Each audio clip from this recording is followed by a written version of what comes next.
What you want to do if you want to insert a slide into Schoology is you get the slide you want to insert. So I'm going to open up my Math Night. Once you're here, you want to go to File. Then you want to publish to web. Once you're here, you want to go to Embed. And you want to copy this, but you want to adjust how the size of the slide and how often you want it to change slides.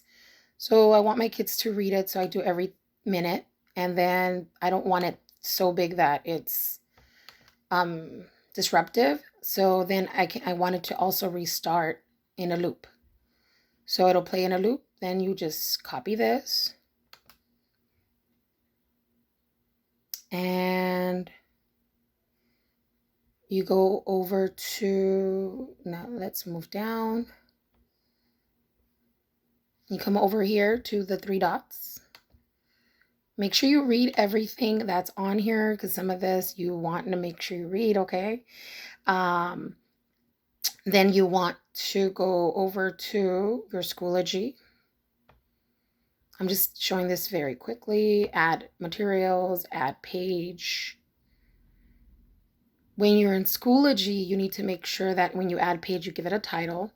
But the important part of Schoology that you cannot miss is how to insert. You have to go to the very end and switch to HTML. Then you just get this empty box, and then you go up to your three dots and you press paste.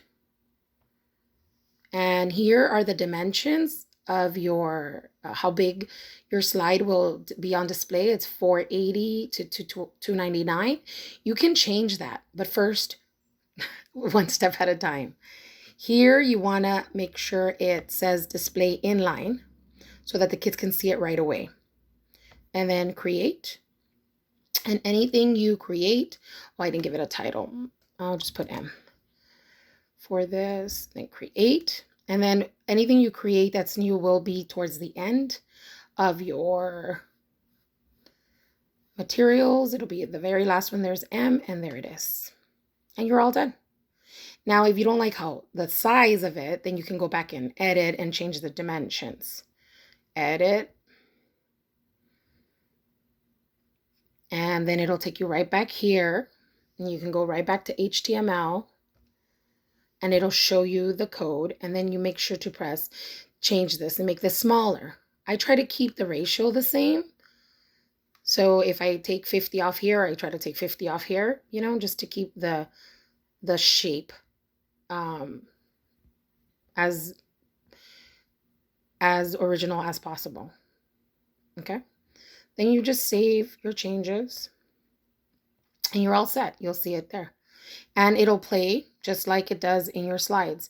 Now make sure you read everything before you embed, because there are restrictions and you want to make sure kids can't do certain things or change your slide. Okay.